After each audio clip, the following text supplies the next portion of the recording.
Good morning बच्चों, कैसे हो आप सब। हमने लास्ट वीडियो में सत्ता के वैकल्पिक केंद्र, जिसका नाम अब हो गया है सत्ता के नए केंद्र, चैप्टर 4 था आपके एनसीईआरटी में, अब चैप्टर हो गया 3। इसमें हमने यूरोपीय संघ के बारे में पढ़ा था। आज की क्लास में हम आसियान ग्रुप के बारे में पढ़ने जा रहे हैं। जैसा कि हमें पता है कि सत्ता के नए केंद्रों से मतलब क्या होता है। अगर आप ये क्वेश्चन आए कि सत्ता के नए केंद्र, चैप्टर तो हमने देख लिया कि सत्ता के नए केंद्र पढ़ रहे हैं, मतलब सत्ता के नए केंद्र होते क्या हैं, तो आप लिखोगे से इनसे मतलब है उन केंद्रों से या संगठनों से या देशों से जो भविष्य में जाकर महाशक्ति बन सकते हैं। ऐसे केंद्र या संगठन या देश जो भविष्य में जाकर महाशक्ति बन सकते हैं, वो है सत्ता के नए केंद्र, जिसमें हम यूरोपीय संघ के बारे में पढ़ चुके हैं। अब हम पढ़ने जा रहे हैं आसियान के बारे में। हम पढ़ेंगे आसियान की स्थापना कब हुई, इसकी विशेषताएं क्या हैं, आसियान शैली किसे कहते हैं, आसियान के प्रति भारत की नीतियां क्या रही हैं, और विश्व में शक्ति के नए केंद्र के रूप में क्या आसियान ठीक बैठता है, फिट बैठता है या नहीं। तो हम शुरू करते हैं अपनी आज की क्लास। आसियान का विस्तृत रूप, जहां विस्तृत रूप आता है आपको, वहां पर आपको इसकी फुल फॉर्म लिखनी होती है। फुल फॉर्म, ठीक है। विस्तृत रूप आसियान, ये इस तरह से लिखा हुआ भी आ सकता है, इसको आप प्रोनाउंस करोगे आसियान। आसियान, इसको अगर हम लेते हैं, इसकी फुल फॉर्म लेते हैं, तो दक्षिण पूर्व एशियाई राष्ट्रों का संगठन। याद रखना साथ साथ, दक्षिण पूर्व, ठीक है, एशियाई राष्ट्रों का संगठन, आसियान की फुल फॉर्म। इसके बाद हम बात कर लेते हैं इसकी स्थापना कब हुई। 1967 में, 1967 में। अब ये जो एशियाई राष्ट्रों का संगठन है ना, कौन से एशियाई, दक्षिण पूर्व। आपको पता है कि पूरा एक एशिया जो है महाद्वीप है, जैसे उसमें दक्षिण पूर्व का जो हिस्सा आता है, एशिया का दक्षिण पूर्व का हिस्सा, उसमें जितने देश आते हैं, उसमें से 5 देशों ने मिलकर इसका निर्माण किया था 1967 में। वो 5 देश कौन से थे, जो संस्थापक देश कहलाए। इसमें अभी मैं आपको बताऊंगी कि बाद में 5 और मिल गए थे ये वाले, लेकिन जो संस्थापक देश पूछा जाए तो ये 5 हमारे पास संस्थापक देश हैं, जिन्होंने पहले शुरुआत की इसकी आसियान ग्रुप की। ठीक है, पहला आता है Malaysia, Indonesia, Singapore, Thailand, Philippines. तो ये 5 देश आपको याद रखने हैं, जो आसियान के संस्थापक देश हैं। कब स्थापना हुई थी, 67 में। आसियान की फुल फॉर्म क्या है, दक्षिण पूर्व एशियाई राष्ट्रों का संगठन।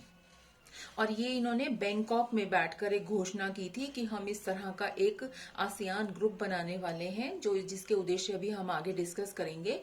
तो वो बैंकॉक में हुई थी, तो इसलिए उसको नाम दिया गया बैंकॉक घोषणा। बैंकॉक घोषणा पर हस्ताक्षर करके, अब ये 1 नंबर का क्वेश्चन भी आ सकता है आपको कि बैंकॉक घोषणा पर क्या डिसाइड हुआ था, कौन सी घोषणा है। तो 1967 में आसियान बनाने की इन 5 देशों ने घोषणा, जो पत्र पर हस्ताक्षर किए थे, वो बैंकॉक घोषणा पत्र था। ठीक है।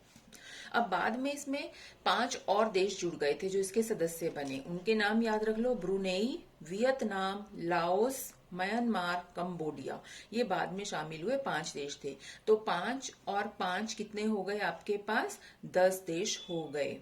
तो कुल 10 सदस्य देश, इन्होंने मिलकर एक गठबंधन आसियान बनाया। अब ये 10 के 10 आपको नाम इधर याद होने चाहिए कि कौन से देश हैं। पहले 5 कौन से हैं, उसके बाद जो 5 जुड़े वो कौन से हैं।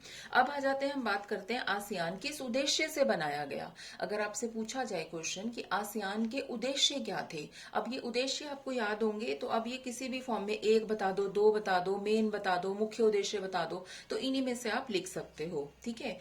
पहला आता है, और जो भी ग्रुप बनता है या संगठन बनता है, तो आप ये देखो, विकास करने के लिए बनता है। आर्थिक विकास होना चाहिए, शांति से रहना है, शांति को बढ़ावा देना है, और सामाजिक और सांस्कृतिक विकास। तो सभी संगठनों बनते इसीलिए हैं ग्रुप्स की, हम इन चीजों को बढ़ा सकें। व्यापार का समझौता किया जाता है, आर्थिक विकास हो सके ताकि। तो मेन वही उद्देश्य रहते हैं, लेकिन आप किस तरह से प्रेजेंट करते हो ये आपके ऊपर डिपेंड करता है। तो पहला उद्देश्य सामाजिक और सांस्कृतिक विकास को बढ़ावा देना। सामाजिक और सांस्कृतिक कोई नया लाइन नहीं है आपके लिए, ये आप बहुत बार सबके उद्देश्यों में पढ़ चुके हो। आर्थिक विकास को तेज करना, ये भी कॉमन पॉइंट है। कानून व्यवस्था और शासन व्यवस्था को सुधारना। अब शासन व्यवस्था सुधरेगी तो क्या होगा, शांति को बढ़ावा देना। तो ये आसियान के मुख्य उद्देश्य हैं। इसके साथ ही हम बात कर लेते हैं आसियान के 3 स्तंभ हैं। स्तंभ होते हैं पिलर, पिलर मतलब खंबे। आसियान किन 3 चीजों पर टिका हुआ है, ठीक है। पिलर पर बिल्डिंग टिकती है ना, पूरे खंभों पर। तो आसियान के मुख्य 3 स्तंभ कौन से हैं? अब यहाँ वो खंबे वर्ड भी यूज कर सकता है, पिलर वर्ड भी यूज कर सकता है, तो वो खंबा वही हो गया। आसियान द्वारा संपूर्ण विकास को ध्यान में रखते हुए, आसियान ने अभी उद्देश्य पढ़े हमने, उसमें क्या था, सामाजिक विकास, सांस्कृतिक विकास, आर्थिक विकास, शांति को बढ़ावा देना, कानूनी व्यवस्था को देखना। तो ये सब में संपूर्ण विकास, आसियान द्वारा संपूर्ण विकास को ध्यान में रखते हुए 2003 में 3 संस्थाओं का निर्माण किया गया। इन्हें ही आसियान के 3 स्तंभ कहा जाता है, 3 पिलर कहा जाता है। ये 3 पिलर 2003 में बने, 3 से 3 याद रख लेना, 2003 में बने थे।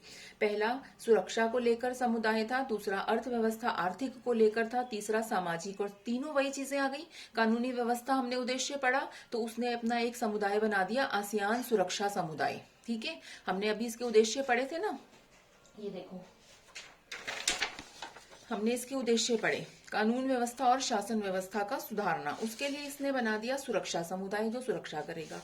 आर्थिक विकास को तेज करना, उसने बना दिया आर्थिक समुदाय। आसियान में सामाजिक और सांस्कृतिक विकास को बढ़ावा देना, उसने बना दिया आसियान सामाजिक एवं सांस्कृतिक। यानी हमारे ये सभी उद्देश्य पूरे हो सके, इसके लिए उसने 3 स्तंभ, ये 3 समुदाय बना दिए। तो ये 3 समुदाय भी हमारे उद्देश्यों में से निकल कर ही आते हैं। पहला आसियान सुरक्षा समुदाय, आर्थिक समुदाय, सामाजिक और सांस्कृतिक समुदाय। अब इनके काम क्या क्या हैं? अब काम तो नाम से ही क्लियर हो रहे हैं कि क्या क्या काम होंगे। आसियान सुरक्षा समुदाय का काम क्या है? सदस्य जो देश हैं, कितने 10 थे ना, उनके बीच में विवादों को सुलझाना, यानी कोई आपस में ही ग्रुप में कोई हमारे विवाद ना हो जाए, उसको सुलझाने का काम था सुरक्षा समुदाय का। शांति और सहयोग, पहले सबसे बड़ी बात कि अपने ही जो हम 10 देश हैं उनमें कोई अव्यवस्था ना स्थापित हो जाए, कानूनी अव्यवस्था या कोई झगड़े लेकर ना हो जाए। तो उसके लिए हमारे बीच में कोई विवाद ना हो 10 के 10 देशों में, सदस्य देशों में, तो उसको सुलझाना भी सुरक्षा समुदाय का काम था। और सब में शांति और सहयोग बना रहे, इसका काम भी सुरक्षा समुदाय का था। फिर सेकंड आता है आर्थिक समुदाय, आसियान आर्थिक समुदाय। इसके कार्य क्या है? साझा व्यापार को बढ़ावा देना। अब जहां पर भी अर्थव्यवस्था की बात होगी, आर्थिक बात होगी, वहां व्यापार से ही तो बढ़ता है, धन आता है।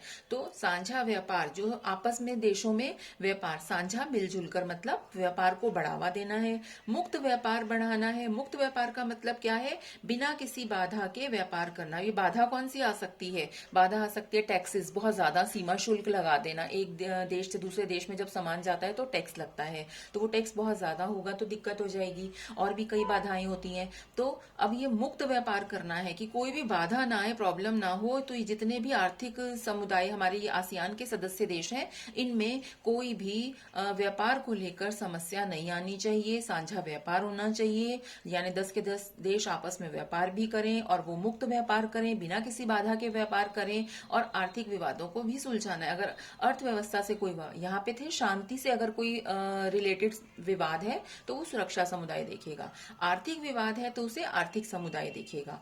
फिर आता है आसियान सामाजिक एवं आर्थिक समुदाय। इसके क्या कार्य हैं? अब ये तो नाम ही बता रहा है, सांस्कृतिक और सामाजिक विकास के स्तर को बढ़ावा देना इस वाले समुदाय का काम है। आई थिंक इतना आपको क्लियर हो गया होगा। इसके बाद हम बात कर लेते हैं आसियान का झंडा। जैसे हमने बात की थी, यूरोपीय संघ में भी उन्होंने अपना एक झंडा बनाया है, एक गान बनाया है, अपनी मुद्रा बनाई है। तो इधर मुद्रा और उसका तो नहीं है गान का, लेकिन आसियान ने अपना एक झंडा, अपना एक निशान बना लेते हैं ना, वो बनाया है, जो आपको बुक में मैं दिखाती हूँ। आपकी बुक में बना हुआ है, वो पेज नंबर है आपका 57, पेज नंबर 57। ये आपको क्लियर हो रहा होगा। ये है आसियान का झंडा, ठीक है। इसमें अब आप देखो, जो मैंने यहाँ पे भी बनाया है इधर, इसमें कौन कौन से रंग आते हैं। ब्लू कलर आता है, ये व्हाइट कलर आता है, रेड कलर, येलो कलर की ये जो डंडियां बनी है, ये जो डंडियां हैं ये धान है, धान बनी हुई है। ठीक है। अब ये धान, वो गेहूं की बाली होती है ना जो, वो वाली। तो अब हम इसको एक्सप्लेन करते हैं कि इनका इस चिन्ह को बनाने का मतलब क्या रहा होगा। इस चिन्ह को बनाने का, इस झंडे को बनाने का, कि रंग हमने देख लिए, इसके अंदर ब्लू भी है, ये व्हाइट का सर्कल है, फिर ये रेड कलर का आपका है, फिर येलो, ये जो धान है, 10 धान की बालियां हैं। तो अब वो कह रहा है इसका मतलब क्या है झंडे का, ये हम थोड़ा समझ लेते हैं।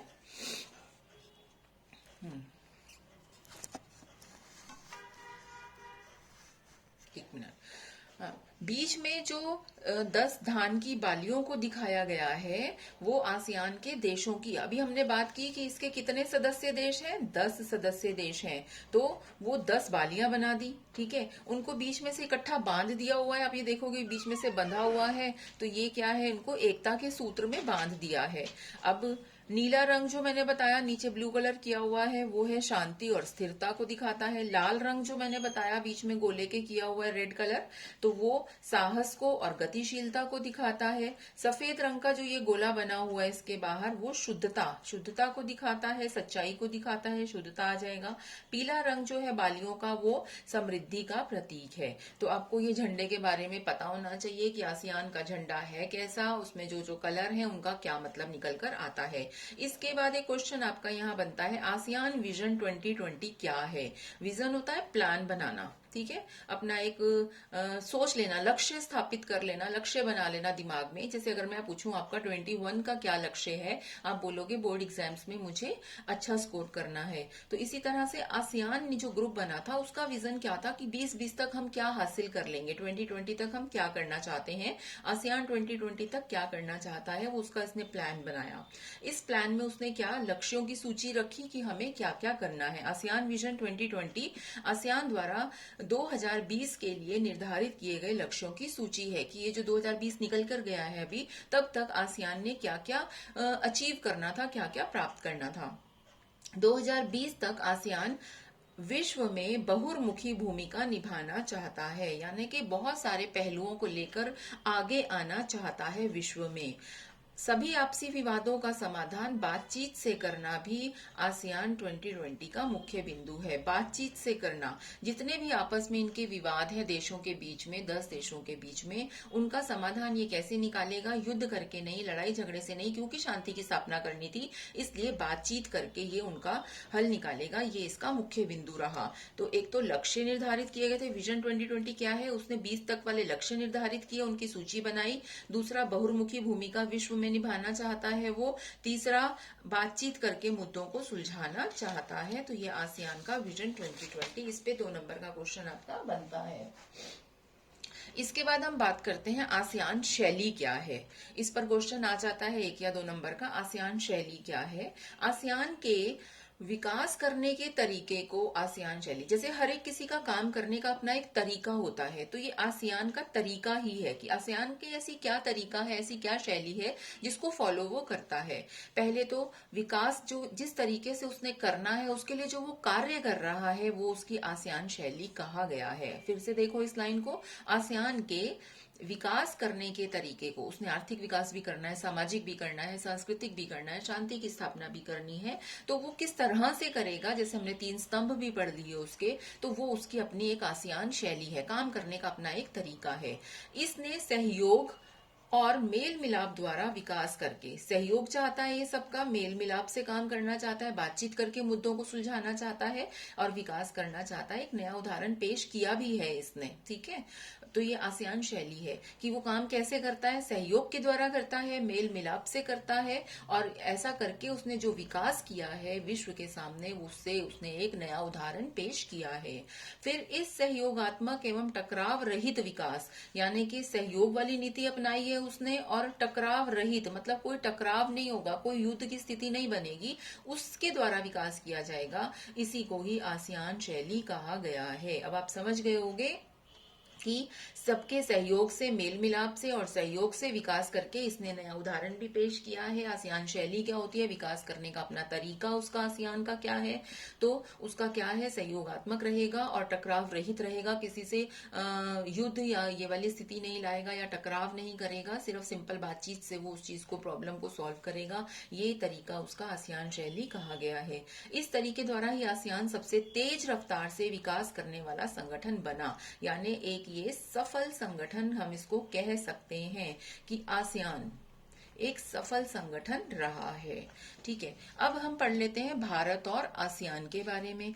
शुरुआत में भारत ने आसियान पर ज्यादा ध्यान नहीं दिया था। यहाँ पर इस चीज को नोट करोगे आप कि जब आसियान ग्रुप, आप देख रहे हो कि पहले 5 वाले और बाद वाले 5 में कहीं भारत तो आता ही नहीं है ना, तो उसने ध्यान भी नहीं दिया था इस पर कि आसियान कौन सा ग्रुप बन रहा है ये। लेकिन बाद के समय में भारत ने आसियान के देशों के साथ संबंध सुधारने और व्यापार बढ़ाने के प्रयास किए, बिना मेंबर बने। मेंबर नहीं बना है वो आसियान का, लेकिन जो उसके 10 सदस्य देश हैं उनके साथ उसने अपने संबंध सुधारने की पूरी कोशिश की है और उन्हीं देशों के साथ अपने व्यापार संबंध बढ़ाने की भी कोशिश उसने की है भारत ने। हम भारत और आसियान के संबंधों की बात कर रहे हैं कि भारत आसियान के बारे में क्या सोचता है। शुरू में ध्यान नहीं दिया था, लेकिन बाद में अब वो संबंध भी सुधार रहा है उन सदस्य देशों के साथ और व्यापार भी बढ़ा रहा है।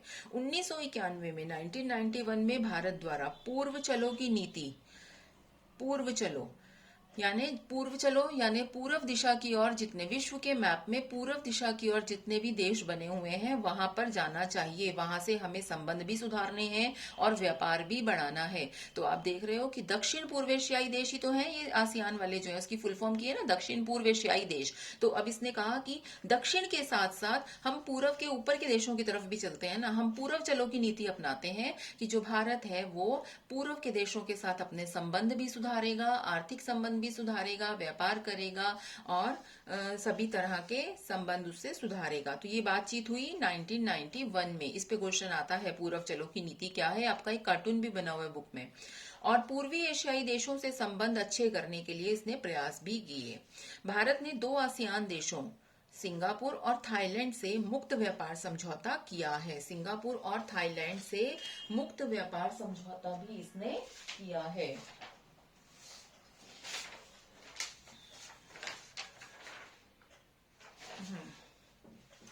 यहाँ पर मैं आपको दिखाना चाह रही हूँ ये वाले कि जो इसके सिंगापुर और थाईलैंड, ये जो देश, जो पहले 5 संस्थापक देश थे उनमें सिंगापुर और थाईलैंड, इनके साथ इसने, भारत ने मुक्त व्यापार समझौता किया भी हुआ है कि अगर यहाँ से कोई सामान आता है तो ज्यादा टैक्सेस नहीं होंगे, इजीली हमारा सामान आएगा और जाएगा।